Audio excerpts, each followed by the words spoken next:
지금까지 1장부터 10장까지의 내용을 대략 개요를 말씀드리면 이렇습니다. 히브리서는 예수 그리스도가 누구인가에 대해서 설명하는 내용입니다. 우리는 예수를 믿는 사람입니다. 예수님이 누구야 물어보면 사람마다 대답하는 내용이 다 다를 수 있습니다. 예수님은 2000년 전에 베들레헴에서 나신 분, 지식적인 거죠. 어느 땅에서 언제 나셨다, 그건 지식입니다. 성경은 우리에게 지식을 전해주기도 하지만 이것이 역사책이 아닙니다. 성경은 우리에게 지식을 전하는 것뿐만 아니라 우리에게 하나님이 누군가를 가르쳐주는 책입니다. 세상의 모든 책들이나 역사책은 과거에 흘러갔던 것이나 사람들의 지식을 담고 있지만 그들이 하나님에 대한 소개나 하나님을 알려줄 수 있는 책은 이 세상에 아무것도 없습니다. 오직 성경만입니다. 그래서 이 성경은 우리에게 구속사의 의미를 가지고 성경을 얘기하는데요. 예수 그리스도는 누구신가에 대한 이 저자는 예수 그리스도는 하나님이시라고 설명합니다. 그래서 하나님이신데 이 예수 그리스도가 왜 육신이 되어 이 땅에 오셨는가? 하나님은 눈에 보이지 않는데 어떻게 하나님이 예수님이냐? 그거에 대해서 유대인들이 의구점을 가질까봐 유대인들에게 이렇게 설명한 겁니다. 천사보다 뛰어나시다. 천사보다 비교할 수 없는 존재다. 영적인 존재죠. 이스라엘 민족에게 있어서는 모세가 영적인 지도자입니다. 모세보다도 뛰어나고 아브라함보다도 먼저 계셨던 분이고 이 세상에 어떤 사람보다 비교할 수 없는 사람일 뿐만 아니라 심지어는 믿음의 조상 아브라함에게 축복했던 멜기세덱과도 비교할 수 없는 존재다. 예수님은 영적인 대제사장이다. 그러니까 영권과 유권을 함께 가지고 계신 우리가 생각할 수 없는 비교할 수 없는 존재라 그것을 설명해 나갑니다. 그 다음에 예수 그리스도는 누구인가 하는 내용입니다. 예수 그리스도는 바로 우리와의 관계 속에서 이해하는 것입니다. 예수 그리스도는 누구인가 알아도 그분이 나와 무슨 관계가 있어? 그러면 아무 의미가 없는 거죠. 예수 그리스도는 나를 구원하신 분이시다. 나를 위해서 죽으신 분이시다. 나를 대속해서 내 죄값을 치르신 분이시다. 그 분입니다. 그래서 우리는 어떻게 해야 된다고요? 그 예수 그리스도를 나의 주인으로 모셔야 된다고 말이죠. 그렇게 되면 어떻게 되느냐? 예수를 믿게 되면 내 삶이 변하고 내 인생의 목표와 의미와 가치가 변하게 되고 그 다음에 내게 참된 소망이 달라진다고 말이죠. 그래서 예수를 믿는 사람을 보면요, 우리가 다 단계를 다 거칩니다. 하나님께서 우리를 택하시고 구원하시고 견인하시고 그리고 우리를 이끌어 가시는 하나님의 섭리가 때마다 시마다 있는 것처럼 우리의 모든 것도 때가 있는 것입니다. 그런데 어떤 사람은 그 때를 놓쳐버리는 사람도 있을 수 있다고 말이죠. 그러니까 이것은 기회입니다. 우리가 믿을 수 있는 것도 기회고요. 내가 열심히 하나님을 찾을 수 있는 것도 기회고 그 하나님을 통해서 내가 은혜를 경험하는 것도 기회입니다. 그 기회를 놓쳐버리면 다시 기회가 돌아오지 않는 것입니다. 그런데 그 기회의 한계성을 아십니까 여러분? 그 기회는 우리가 생명으로 호흡할 수 있을 때입니다.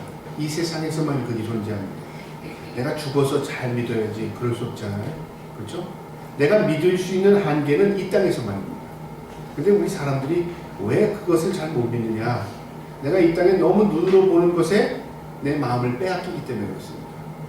눈으로 보이는 것이 전부라고 생각합니다. 내일 일은 가봐야 안지라고 생각합니다. 내가 인간이 똑똑한 것 같아도요, 참 미련하기 그지없습니다. 왜 그럴까요? 사람들은 다 죽는데 나는 안 죽을 것 같이 생각해요.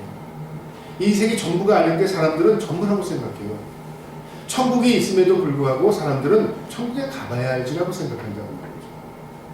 그러니까 이 땅에 몸이 있고 이 땅에 생명을 호흡하고 있으니까 이 땅이 전부라고 생각하는 겁니다. 사탄이 그런 마음을 우리에게 주는 것입니다.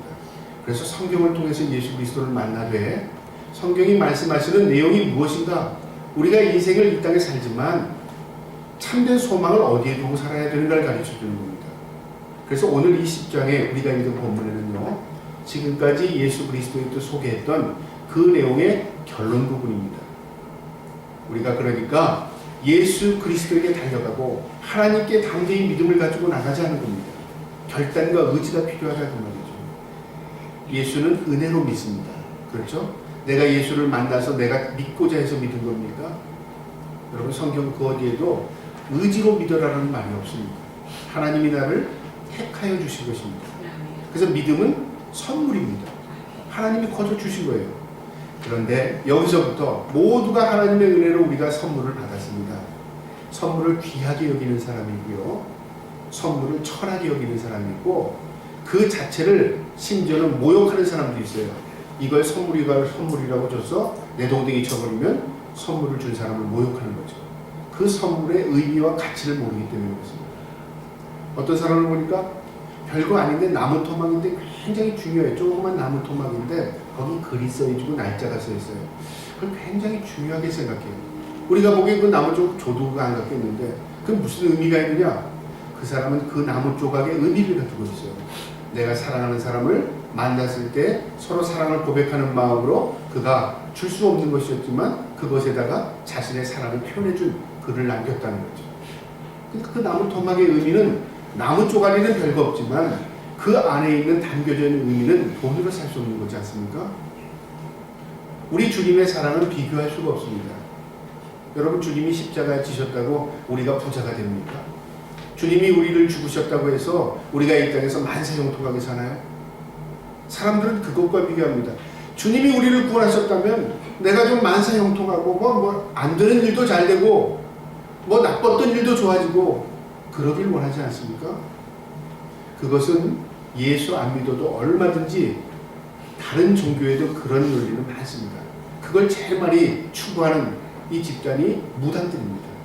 점 보는 사람들, 무당들은 거의 100%가 다 그거예요. 돈 주면 운세를 가르쳐 주잖아요. 잘 되고 안 되고 내 좋고 너 좋고 이런 겁니다. 그게 사탄이 그런 걸 한다고 말이죠. 우리는 예수를 믿는 사람입니다.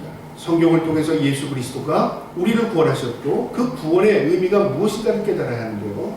그 구원의 의미는 뭐냐면 이 땅에 적혀 있는 게 아닙니다. 이 땅은 기회의 시간이고요. 이 땅을 모두 정리하고 우리의 생명을 다하는 그날 진짜가 나타납니다. 영원한 생명이라는 거죠. 그런데 어떤 사람은 이 땅에서 죄를 많이 지었어요. 난 차라리 영원히 죽었으면 좋겠다. 죽지를 않는 겁니다. 왜 죽지를 않을까요? 심판이 기다리고 있는데요.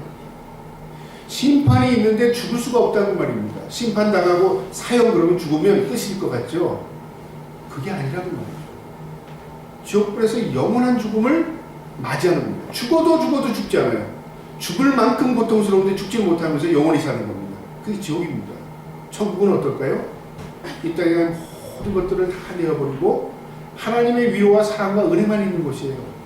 그것에 위로가 넘치는 것이에요. 그래서 신학자들이 생각하기 이렇게 생각합니다. 우리의 기억이 이 땅에서 끝나는 게 아니라는 말이죠. 이 땅에 가지고 있는 기억을 가지고 천국 가서 하나님, 내가 이 땅에서 고통스럽게 힘들게 어렵게 살았습니다.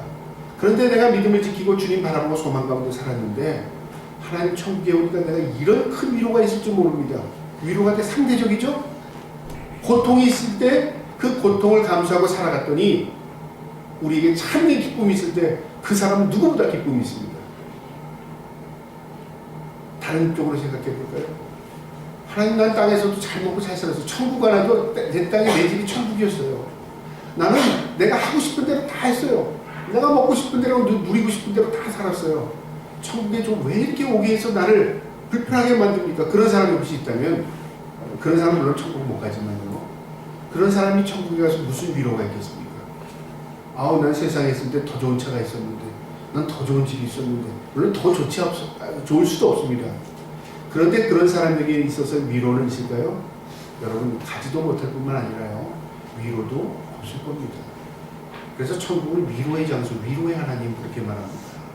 자, 제가 30가지 말씀드린 이유는 오늘 본문을 잘 집중해서 보시라는 말입니다. 지금까지 본 본문의 이제 결론에 대한 우리 격려하고 어떻게 하라고요? 이제는 담대하게 하나님 앞에 믿음으로 나가자는 결단을 촉구하는 내용이기 때문에 그렇습니다. 여러분, 지목해서 이 말씀 한 절 한 절 볼 때요, 잘 집중해서 보시고 들으시기 바랍니다. 10장 1절입니다. 율법은 장차 올 좋은 일의 그림자일 뿐이요. 율법은 뭡니까요? 하나님께서 이스라엘 민족에게 이렇게 해라. 그러면 어떻게 한다고요? 하나님의 법에서 벗어나지 않으면 하나님의 기쁨이 되는 거죠. 법은 우리를 지키는 것입니다. 그러니까 네가 이렇게 율법대로 살아야 하나님 앞에서 은혜를 입는 자다. 그 율법을 지었는데 이것은 영원한 것이 아니라 그림자에 불과하답니다. 왜 그럴까요?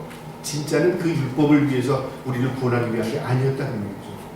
그런 진짜 좋은 장차 올 것이 좋은 것은 뭐냐? 참 형상이 아니므로. 참 형상은 누굴 말할까요? 바로 예수 그리스도를 말합니다. 그래서 구약은 예수 그리스도가 오기까지입니다. 그래서 구약의 모든 율법은요, 예수 그리스도를 조명합니다. 구약의 모든 선지자는 오실 메시아 예수 그리스도를 바라본 것입니다. 신약의 모든 내용은 오신 예수를 증거하는 것입니다. 성경의 맨 마지막에 요한계시록은 다시 오실 예수 그리스도에 초점을 맞춘 것입니다. 예수님 오시면 이제는 끝이다 그 말입니다. 다시 기회가 없다 그 말입니다. 심판과 구원밖에 없다 그 말입니다. 그것을 지금 이야기하는 것입니다. 그래서 참 형상이므로 아니므로 해마다 늘 드리는 같은 제사로는 나오는 자들은 언제나 온전하게 할 수 없느니라. 구약의 제사는 반복적으로 매년 드렸습니다. 또 때마다 또 절기마다 제사를 드렸습니다. 그런데 그 제사는 우리를 온전케 할 수 있는 게 아니라는 말이죠. 여러분 심각한 겁니다. 구약의 제사는 사람들이 제사를 드리면 하나님이 기뻐한다고 생각했습니다. 그런데 하나님 성경의 구약을 보면 하나님은 제사를 기뻐하지 않는다는 말이 있어요. 도대체 뭘까요? 하나님이 제사를 드리라고 해놓고 어디에 보니까 하나님은 제사를 기뻐하지 않는다고 했어요. 무슨 말일까요? 제사의 의미를 제대로 이해하지 못하는 자에게는 그게 기쁨이 될 수 없다고 말이죠. 어린아이가 있을 때 사탕을 먹고 있어요. 엄마 한 입만 아이가 줬어요. 그러니까 엄마 아이고 착해 그랬어요. 얘가 20살이 됐어요. 사탕을 먹고 있다 자기가 쭉쭉 빨다가 엄마 그랬어요. 야 더럽다 그러고. 왜 그럴까요?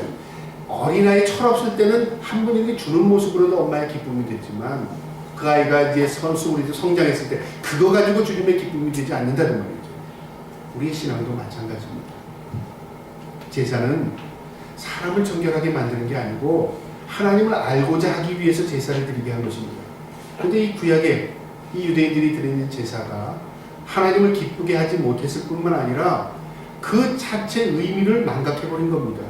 2절에요. 그렇지 아니하면 섬기는 자들이 단번에 정결하게 되어 다시 죄를 깨닫는 일이 없으리니 어찌 제사 드리는 일을 그치지 아니하였으리요.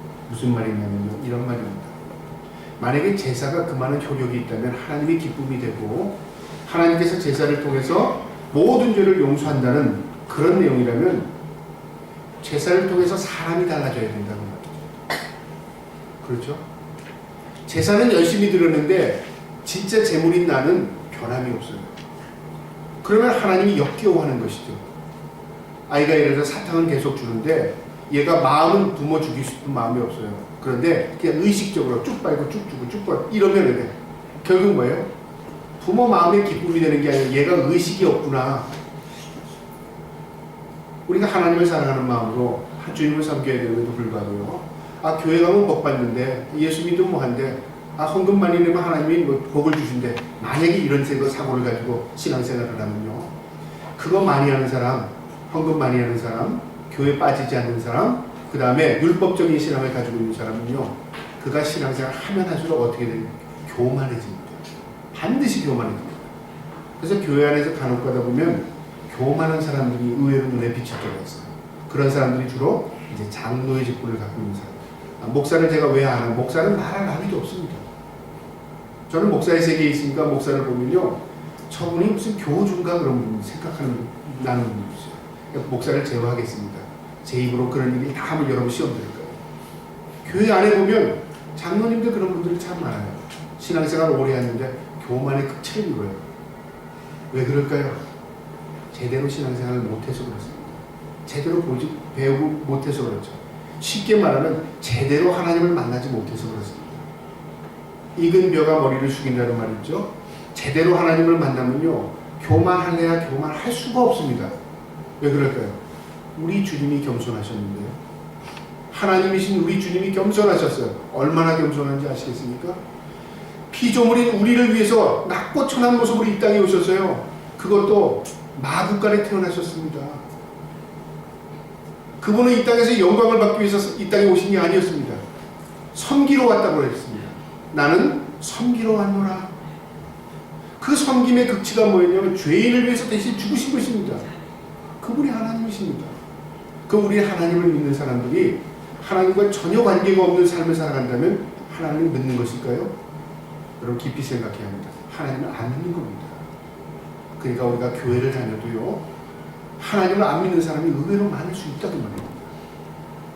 여기 보면 단번에 정결하게 됐다는 말이 뭐냐면요, 예수님께서 단번에 제물이 되신 겁니다. 그런데 그 예수님이 죽음이 우리와 관계를 맺게 되면 어떻게 되냐면 보세요. 다시 죄를 깨닫는 일이 없으리니, 이 말을 다시 말할까요? 죄를 깨닫게 된답니다.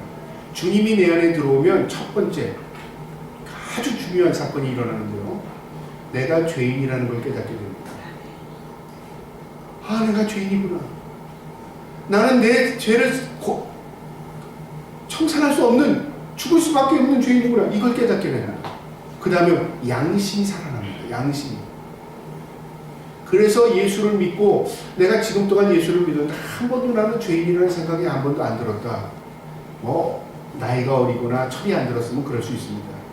이제 성인이 되었는데 내 죄에 대해서 깨닫지 못했다는 것은 좀 심각한 겁니다. 왜 그럴까요? 예수님이 내 안에 들어오면 내가 죄가 깨달아지는데요, 깨닫는 일이 없다지 않습니까? 제사는 죄를 깨닫게 하는 게 아닙니다. 깨달아야에도 불구하고 사실은 제사는 죄를 깨닫게 하는 것입니다. 동물이 내 대신 죽으면 피를 흘립니다. 내가 저렇게 죽어야 되는데, 그걸 보면서 내가 죽어야 될 죄인이구나 깨닫게 돼야 되는데, 제사를 반복해 드리다 보니까 그냥 건성건성입니다. 제물 사다가 그냥 제사 드리고, 아, 나 죄 용서 받았다. 그러니까 죄의식이 망각되는 겁니다. 그래서 주님께서 이 땅에 참 형상으로 오셔서 제물 되셔서 내가 죽어야 될 그 죽음이 하나님이신 예수님이 날 위해서 대신 죽으셨구나. 내 양심이 깨달아지고 내 죄가 살아나는 겁니다. 여러분, 죄가 많다는 게 세상에서는 어떻게 할까요? 아, 저 사람 죄 많아. 손가락질 받을 것 같죠? 그 육신의 죄는 그렇게 손가락질 받습니다. 우리 영적인 죄를 깨닫게 되면요, 하나님의 은혜가 죄 가운데 임합니다. 죄가 있는 곳에 뭐가 있다고 했죠? 성경에? 은혜가 넘치는다. 은혜가 넘친다. 안 맞는 말이죠? 전후 문맥이 안 맞는 말인데 영적인 의미입니다. 내가 죄를 깨달을수록 내 안에 양심이 살아나고, 죄를 깨달을수록 내가 죄책감에 몸부림칠수록 하나님의 위로의 손길이 너희를 터치한다는 말이죠. 하나님과 나와의 관계 속에서는 무엇이 살아나냐면 죄가 살아나고 하나님의 은혜로 내 죄를 씻어주는 역할이 일어나는 것입니다. 그래야 하나님과의 나와의 관계가 회복되는 것입니다. 오늘 죄 얘기를 교회에서 많이 하니까 죄가 있는 사람들은 교회 못 다니는 줄 착각해요. 또 죄 얘기를 반복해서 설교 가운데 하면 어떤 생각? 아, 이거 내가 위로받으려고 교회 갔지, 뭐 죄인이라는 얘기 들으려고 교회 갔나? 그런 사람도 간혹가다 있어요. 여러분, 교회 안에서 죄의 이야기를 하지 않으면 우리의 영혼은 어떻게 돼요? 화인 맞게 됩니다. 이것은 어떤 영적인 의미입니다. 죄를 깨닫지 못했습니다. 구약에도. 예수님의 십자가의 사건은 우리의 죄를 깨닫게 하는 것입니다. 3절에 그러나 이 제사드리는 해마다 죄를 기억하게 하는 것이 있나니, 해마다 죄를 기억하게 한답니다. 우리의 기억은 한계가 있습니다. 기억. 사람들이 기억을 못하면 여러분 어떻게 될 것 같습니까? 어떤 사람이요, 뇌를 다쳐서 기억을 못하는 사람이 있어요. 그런 병이 있습니다. 그런 신체상으로 아무 이상이 없는데 이야기하다가 조금 돌아섰다가 들어서면 몰라요. 어떤 남자가 미국에서 자전거를 타다가 넘어졌어요. 여보, 내가 저 자전거로 마을 한 바퀴 돌고 올게. 그래서 자전거를 타고 나갔다가 그만 길에서 돌부리에 넘어져서 떨어졌어요. 그런데 내가 집이 어딘지, 이 장소는 다 알겠는데 사람은 구별을 못하겠는 거예요. 그래서 집을 찾아갔는데 아내가 들어서 여보 이제 와요. 그랬더니 당신 누구예요? 그런 거예요. 사람을 봐도 다 몰라요. 그래서 이 아내가 그 병원을 데리고 갔어요. 그래서 CT, MRI 다 찍었는데 뇌에 아무 이상이 없어요. 그래서 찾아오는 거예요. 이게 어떤 병인가? 나중에 알고 보니까 이 뇌 안에 있는 기억하는 기억장치 가운데 한 곳이 충격을 받은 거예요. 그 기억장치에서 무엇을 기억했냐면 이 베리니카 용력이라는 그 사람을 기억해내는 그 기억장치가 풀려버린 거예요. 그러니까 봐도 기억을 못해요. 그래서 아내하고 시내 나갈 때는 어떻게 만나요? 이렇게 만납니다. 오른쪽 가슴에 장미꽃을 달고 있고 내가 손을 잡으면 난 줄 알아요. 그러니까 길을 걸어서 이때 슈퍼마켓 앞에서 서 있는데 아내가 올 시간이 있는데 아내가 옆에 있는 줄 몰라요. 여보 부르면 나를 불렀으니까 내 아내인 거구나. 그냥 캐치내는 겁니다. 그래 알아요. 알아서 하는 게 아니라 나를 불러줬으니까 내가 아닐 것이다. 그렇게 생각하면서 살아가는 사람이 있습니다. 우리 주위에는 아주 극소수지만 기억을 잃어버린 사람이 있어요. 그런데 우리 인간은요, 기억이 잊혀지지 않는 것도 병인 거 아십니까? 어떤 사람은 다 기억하고 있어요. 모든 걸 다 기억하고 있어요. 또 영국에 그런 사람이 있어요. 모든 걸 다 기억해요. 그 사람 기억력이 얼마나 좋은지 슈퍼컴퓨터라고 별명이 붙었는데요. 예를 들어서 1960년 12월 25일 무슨 일이 있었죠? 누가 죽고 누가 태어나고 세상에 이런 일이 있었고 이런 일이 있었고. 그래서 컴퓨터, 슈퍼컴퓨터에다가 신문을 쫙 돌려서 딱 날짜 보니까 그대로 그 사건이 그대로 나왔어요. 어떻게 그것을 기억하느냐? 모르겠어요. 나는 그거 다 기억이 나요. 참 좋고 부럽죠? 책 한 번 싹 보면 이제 책에 있는 모든 걸 다 기억해버립니다. 그래서 도서관에서 삽니다. 그 사람. 책을 쭉 찍으면 책을 다 암기해버려요. 그런데 문제가 있어요. 그 사람의 기억이 좋으니까 그 사람은 좋은 일 할 것 같아요. 직업이 없어요. 아무 직장에서도 쓰지 않습니다. 그 사람은 좋은 기억만 가지고 있는 게 아니라 나쁜 기억도 마음에 가지고 있어요. 그래서 하나님께서 우리를 만드실 때는 기억은 한계를 준 것입니다. 좋은 기억도 나쁜 기억도 잊혀져야 되고요. 아픔도 그래야 잊혀지잖아요. 잊는 것도 은혜입니다. 그런데 잊어버리다 보니까 사람들이 다 잊어버리려고요. 무엇까지 잊어? 하나님의 은혜까지 잊어버린다고 말이죠. 은혜를 회복하기 위해서 어떻게 합니까? 반복적으로 하나님 앞에 예배하게 만든 겁니다. 그래서 이스라엘들이 율법을 통해서 하나님을 가까이 하라, 하나님을 찾으라, 하나님께 예배하라, 하나님의 관계 속에서 하나님을 이해할 수 있도록 반복적으로 리마인드 시키는 겁니다. 기억하게 하는 것입니다. 그러니까 우리가 기억력이 좋고 기억력이 나빠서가 문제가 아니라 하나님을 찾도록 우리 인간들은 만들어진 것입니다. 내가 하나님을 찾지 않으면요, 목사도 예외가 없습니다. 하나님은 잊혀져가고 잊어버리는 것입니다. 기억하게 한다는 것은 무엇이냐?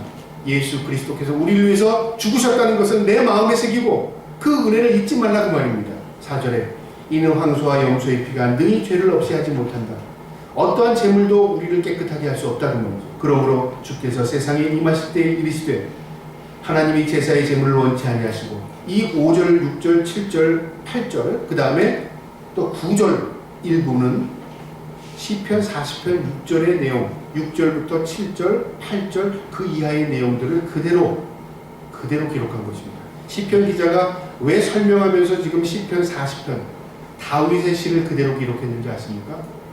이 다윗이 기록한 시는요, 예언시입니다.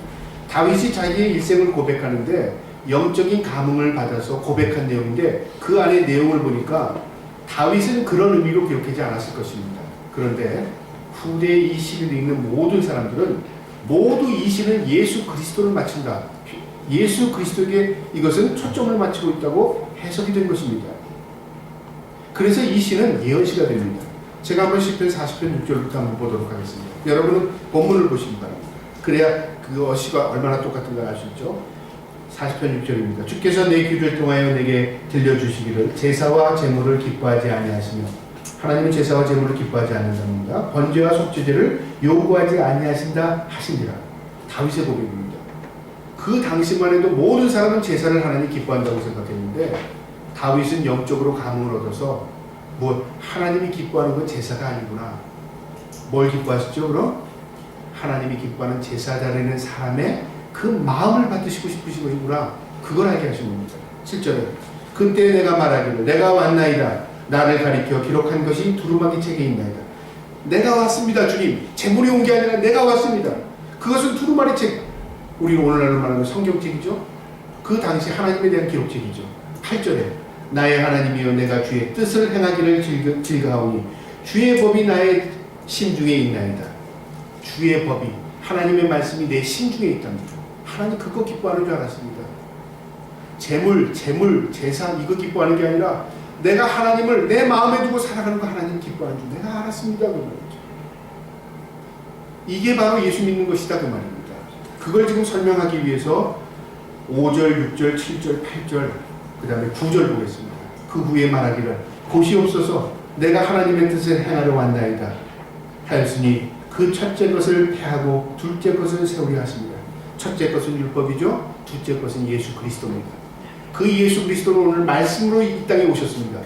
그래서 말씀이 육신이 되은 예수 그리스도, 우리가 예수를 믿는다는 것은 예수님 사진 걸어놓고 거기다 절하는 게 예수님이 아닙니다. 그 우상 숭배입니다. 그럼 목사가 이런 얘기하니까 좀 이상하죠. 십자가에 걸어놓고 거기다 절하는 거 우상 숭배입니다. 예수님 사진 걸어놓고 예수님 다녀왔습니다. 또 우상 숭배를 할 수 있습니다. 예수님 사실 사진같이 그렇게 생기시지 않았습니다. 예수님을 마음에 모시고 살아가는 겁니다. 그 마음에 어떻게 모시고 예수님만 생각할까요? 그게 아닙니다. 예수님이 무엇을 기뻐하실까? 우리 주님이 나를 위해서 죽으셨는데 내가 그러면 주님의 뜻대로 산다는 게 무엇일까? 하나님의 말씀이 무엇인가? 늘 말씀을 초점을 맞추고 살아가는 게 예수 믿는 사람입니다. 왜요? 말씀이 육신이 되어 이 땅에 오셨으니까 이 말씀은 곧 예수님이라. 말씀이 곧 예수님이에요. 그러니까 우리는 말씀대로 사는 것, 예수 믿는 것이고 그것이 곧 하나님의 기쁨이 되는 것입니다. 그걸 하나님 되는 것이라고 말이죠. 그래서 첫째 것은 폐하고 둘째 것은 세웠다 그 말입니다. 10절에 이 뜻을 따라 예수 그리스도의 몸을 단번에 들이셨으므로 말미암아 우리가 거룩함을 얻었느니라. 주님께서 우리를 위해 죽으심으로 우린 그걸 믿음으로 거룩하게 된 것입니다. 내가 선하고 착한 일하고 헌금 많이 하고 내가 신앙생활, 내가 교회에 열심히 다녀서 거룩해진 게 아니라 무엇 때문에 거룩해졌다고요? 예수님과 나와의 관계 속에서 예수님이 나를 위해 죽으심으로 난 거룩해진 것이에요. 그랬다면 예수님이 나를 위해서 죽었다면 내 삶이 어떻게 돼야 된다고요? 내가 깨닫고 변화가 일어나야 된다고 말이죠. 무슨 변화요? 내 죄성이 고백되어지고 내가 회개하게 되고 하나님의 은혜를 고백하게 살면 될 수밖에 없는 것입니다. 우리가 그것을 잘 모르고 있어요. 11절에 제사장마다 매일 서서 섬기며 자주 가는 제사를 드리되 이 제사는 언제나 죄를 얻게 하지 못하느니라. 구약의 어떤 제사도 인간의 죄를 속량하거나 인간의 죄를 사해주는 제사는 없었다는 말입니다. 오직 12절에 그리스도를 죄를 위하여 한 영원한 제사를 드리시고 하나님 우편에 앉으사 오직입니다. 다른 거 없다는 말이죠. 그리스도께서 우리의 죄를 위해서 사하시고 영원한 제사, 단번에 영원히 효력이 있는 제사를 드렸다는 말이죠. 그래서 우리가 죄사가 폐해지고 우리는 예배하는 자가 된 것입니다. 예수님이 십자가 지실 때요, 신약 성경의 마지막에 보면 십자가상에서 다 이루었다고 운명하시는데 그걸 크로족을 어디를 하냐면요, 그 십자가상에서 성전으로 말씀이 크로족됩니다. 그러면서 성소의 지성소와 성소의 휘장이 위로부터 아래로 쫙 찢겨나갑니다. 하나님과 우리의 관계가 트인 겁니다. 무엇이 해결됐어요? 예수 그리스도께서 죄로 속량하셨기 때문에 우리가 감히 하나님 앞에 나갈 수 없는 존재였으나 이제 예수 그리스도의 보혈의 힘을 덧입고 나가게 된 것입니다. 그래서 우리가 담대하게 주님 나갈 수 있어요. 하나님 나갈 수 있어요. 그런데 어떻게 나갈 수 있죠? 예수님의 이름으로 나갈 수 있는 것입니다. 그것을 지금 이야기하는 것입니다. 그 후에 자기 원수들을 자기 발 등상 위에 되게 하실 때까지 기다리시는 누가요? 예수님께서 자신을 핍박하고 자기를 괴롭히고 하나님의 택함 받은 백성들에게 못살게 군 그 악한 세력을, 원수들을 짓밟기까지 언제일까요? 주님 다시 오시는 그날이 있다는 말입니다. 주님 재림하실 그때까지 그가 거룩하게 된 자들을 한 번의 제사로 영원히 온전케 하셨느니라. 그때까지 우리는 어떻게 해요? 이 땅에서 믿음으로 주님 바라보고 이 땅에서 고난의 삶을 살지라도 믿음을 지키며 살아가는 것이 우리 인생이 되는 것입니다. 그래서 삶이 예배가 되는 것입니다. 교회 안에서만 예배가 있고 교회 안에서만 신앙생활이 있는 게 아니라 우리의 온전한 신앙생활은 세상 밖에서도 우리의 삶의 모든 영역에서 예배적인 삶을 살아가는 것입니다. 그것이 그리스도인다운 삶입니다. 16절에 또 놀라운 말씀이 반복돼서 나옵니다. 여러분 이 16절 말씀은 잊지 마도록 함께 읽겠습니다. 16절입니다. 시작. 주께서 이르시되 그날 부르는 그들과 맺은 언약이 이것이라 하시고 내 법을 그들의 마음에 두고 그들의 생각을 기록하리라 하시니, 이 말씀이 어디 있냐면 8장에 또 있죠. 제가 이렇게 보세요. 8장 10절에 또 나왔던 말씀입니다. 또 주께서 이르시되 그날 후에 내가 이스라엘 집과 맺은 언약은 이것이니 내 법을 그들의 생각에 두고 그들의 마음에 이것을 기록하리라. 나는 그들의 하나님이 되고 그들은 내 백성이 됩니다. 이 말씀은 또 어디에 있는 말씀이냐면 에레미야 31장 33절 후절에 있는 말씀입니다. 왜 히브리 저자는 반복해서 자신이 이 말씀을 반복하고 있고 에레미야 31장에 있는 말씀을 반복해서 지금 기록하고 있는가? 중요하기 때문에 그렇습니다. 예수 그리스도를 구주로 섬긴 자들은 이제 예수님을 찾아 알아가는 게 아니라 주님께서 우리의 마음의 법을 통해서 마음과 생각을 지켜주시는 것입니다. 내가 그렇게 살면 안 돼. 내가 왜 예수 믿는 사람으로 그렇게 했지? 그런 마음이 갖게 한다는 거죠. 배워서 갖는 게 아니라 하나님의 은혜를 입으면요, 내가 어떻게 살아야 할지를 알게 되는 것입니다.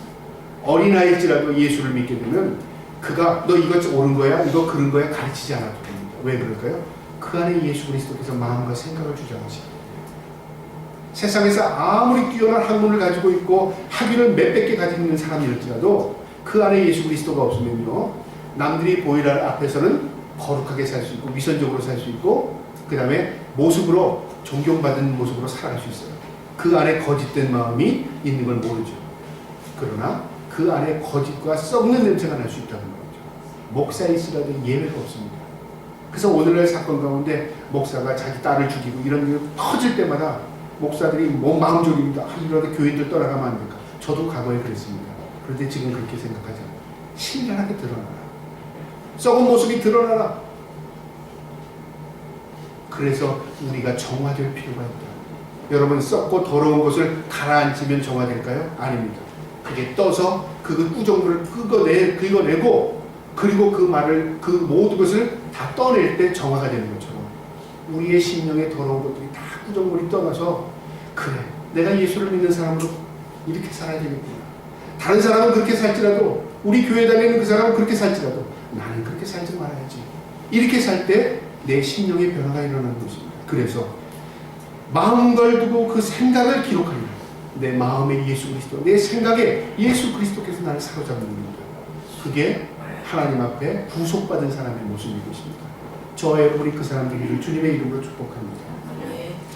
이제 정리하려고 합니다. 19절부터 25절의 말씀을 통해서 정리하도록 하겠습니다. 19절입니다. 그러므로 형제들아, 이제 결론입니다. 우리가 예수의 피를 힘입어 성소에 들어갈 담력을 얻었느니 이제 예수님의 피를 덧입고 하나님 앞에 담력을 가지고 담대히 나간답니다. 과거에 하나님 앞에 나가면 제사장도 다 죽습니다. 그래서 제비를 뽑아서 대제사장만 거룩한 모습으로 나가야 살 수 있습니다. 그런데 이제 우리는 제사장도 아닌데 담대히 하나님 앞에 나간답니다. 그래서 신약에 우리가 하나님 앞에 만민 제사장이 된 겁니다. 너는 거룩한 족속이 하나님의 백성이요, 넌 제사장 같은 족속이라. 왜 우리가 하나님 앞에 나갈 수 있어요? 예수 그리스도의 보혈의 피를 덧입고 담력을 얻어라, 나가라, 그 말이죠. 그 길은 우리를 위하여 휘장 가운데 열어놓으신 새로운 살 길이요. 휘장은 곧 그의 육체니, 제가 설명했죠. 휘장이 찢기고 그 찢겨진 그 휘장은 예수 그리스도가 되고 우리는 하나님 앞에 그 보혈의 피를 덧입고 담대히 나가게 된 것이다. 그 말입니다. 21절에 또 하나님의 집을 다스리는 큰 제사장이 계시니 이제 그 제사장은 이 땅에서 제사 드리는 제사장이 아니라 하나님의 나라의 제사장이랍니다. 우리가 갈 장소, 그곳에서 우리를 위하여 우리를 영광 받으시고 우리를 다스려 주시는 만왕의 왕이 되신 예수 그리스도께서 천국에서 제사장이 되신다는 것이죠.